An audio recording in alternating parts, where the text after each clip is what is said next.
Para hadirin jamaah ahli pengajian, hampir tidak terasa kita ini sudah berada di tahun baru Islam 1445 Hijriah.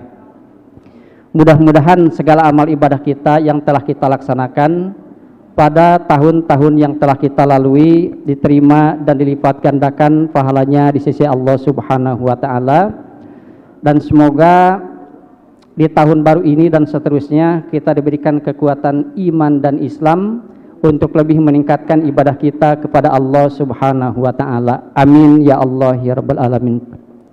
Para hadirin, bulan Muharram dikatakan sebagai lebaran anak yatim. Sampai Rasulullah menjamin, aku dan orang-orang yang menyantuni anak yatim nanti akan bersama-sama di dalam sorga. Rasulullah memberikan isyarat bagaikan dua jari, yaitu jari tengah dan jari telunjuk.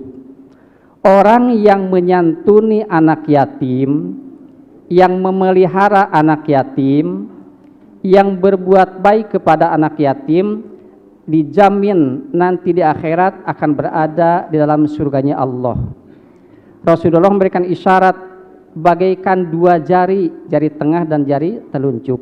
Artinya kita menyantuni anak yatim, maka kita akan insya Allah akan bersama-sama dengan Rasulullah di dalam surganya Allah Subhanahu wa ta'ala.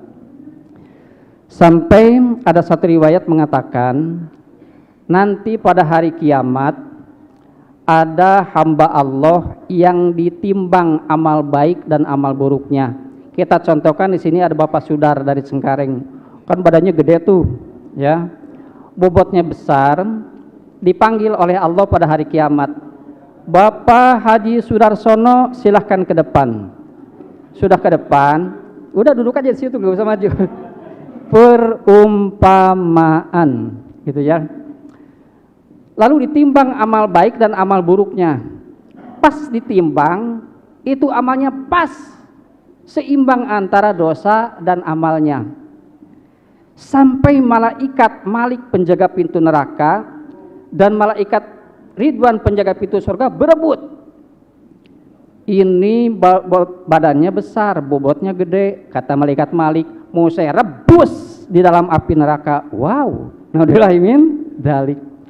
Tapi kata malaikat Ridwan penjaga pintu surga, ini Haji Sudarsono setiap hari Ahad pagi ngaji, gitu ya, maka ini milik kami, akan dimasukkan ke dalam surganya Allah Subhanahu wa ta'ala.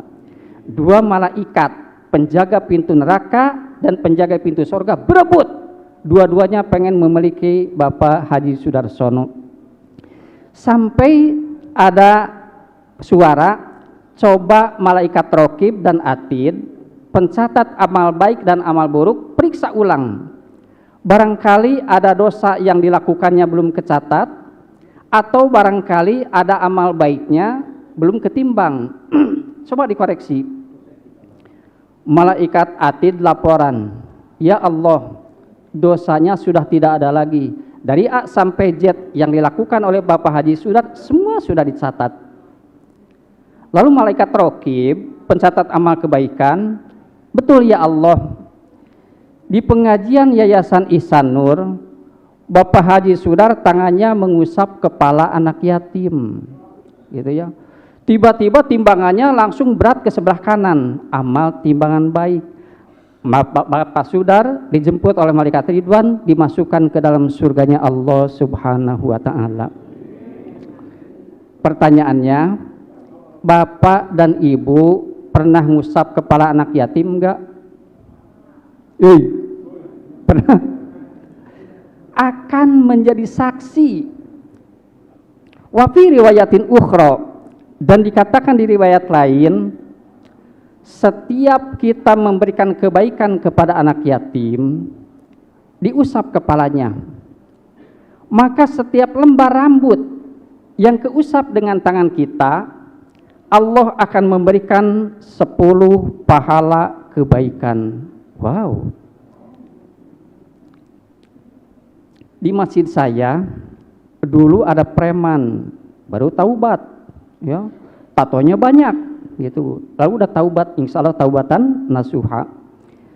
Ketika hadis ini dikemukakan, dia cari anak yatim, itu dikucel kepalanya dari ujung ke ujung, diusap, dibulak-balik gitu. Udah diusap dikasih 2.000. Padahal nggak mesti gitu juga kali ya.